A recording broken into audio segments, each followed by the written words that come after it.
Après avoir vu le champ d'application de l'impôt sur les sociétés, c'est-à-dire qui paye et qui ne paye pas, on va voir maintenant imposer quoi? La base imposable à l'impôt sur les sociétés. Et on va se limiter dans cette deuxième vidéo au schéma de base de la base imposable. Dans ce schéma de base, le mode de détermination de la base imposable va ressembler à ce qui suit. Il faut se mettre dans la tête une chose importante. Le cours de comptabilité va nous être d'une grande utilité aujourd'hui.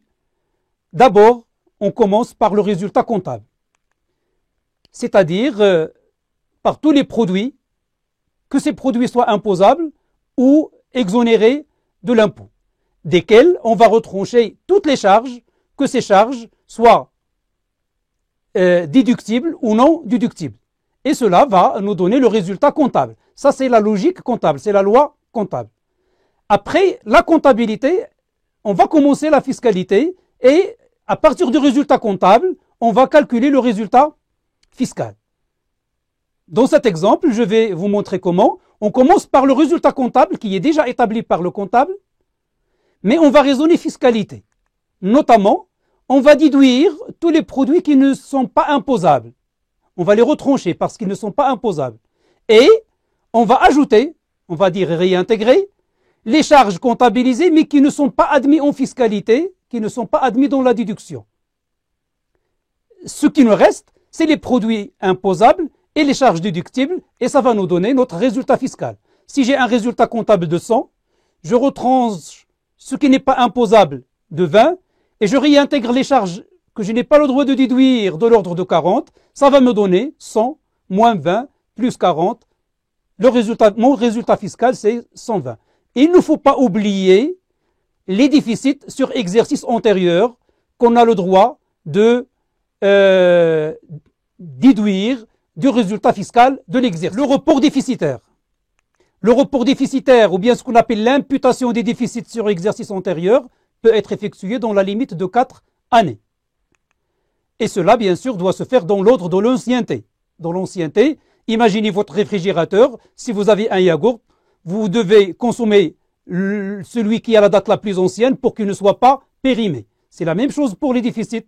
Si je suis en 2017, je n'ai pas intérêt à imputer le déficit de 2016, j'ai intérêt à imputer le déficit de 2013, parce que je peux imputer 13, 14, 15 et 16. Si je n'impute pas 2013 tout de suite, en 2018, il va être pas périmé, on va fiscalement dire prescrit. Exemple de calcul de résultat fiscal. Supposons qu'on a des produits imposables d'1,2 million, dont des produits non imposables de 500 000 dirhams. Et supposons qu'on a des charges dans la comptabilité de 950 000, mais ces charges portent une partie non déductible qui est de 40 000 dirhams. Je suppose aussi que j'ai des déficits sur exercice antérieur de 60 000 dirhams. Ça, c'est les données. Alors, comment calculer mon résultat fiscal à partir de mes produits? Mon résultat fiscal va ressembler à la chose suivante. D'abord, je commence par le résultat comptable.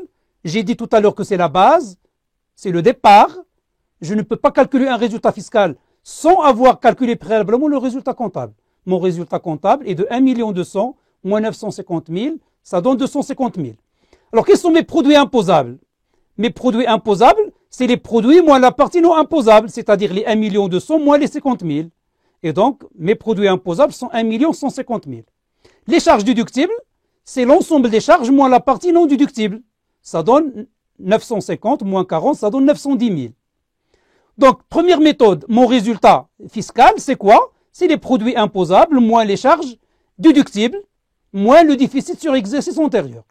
Résultat fiscal, donc, c'est les produits imposables 1 150 000, moins les charges déductibles 950, moins le déficit sur exercice antérieur. Donc, j'ai un résultat fiscal de 180 000.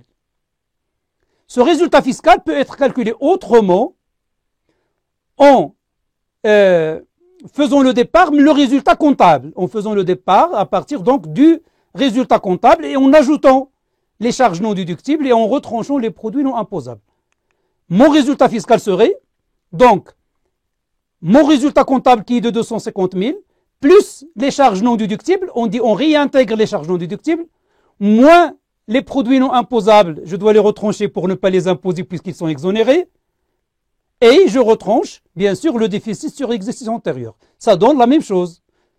Que je fasse produit imposable moins charge déductible, ou que je parte du résultat comptable auquel je réintègre les charges non déductibles, duquel je déduis les produits non imposables et j'impute les déficits sur exercice antérieur, ça donne le même résultat. Dans la pratique, c'est la deuxième méthode qui est utilisée, c'est le résultat fiscal, résultat comptable, plus charges non déductibles, moins produits non imposables, moins les déficits sur exercice antérieur.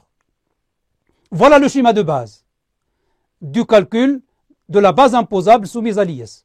Dans la vidéo prochaine, on va voir quels sont les produits qu'on va imposer. Merci.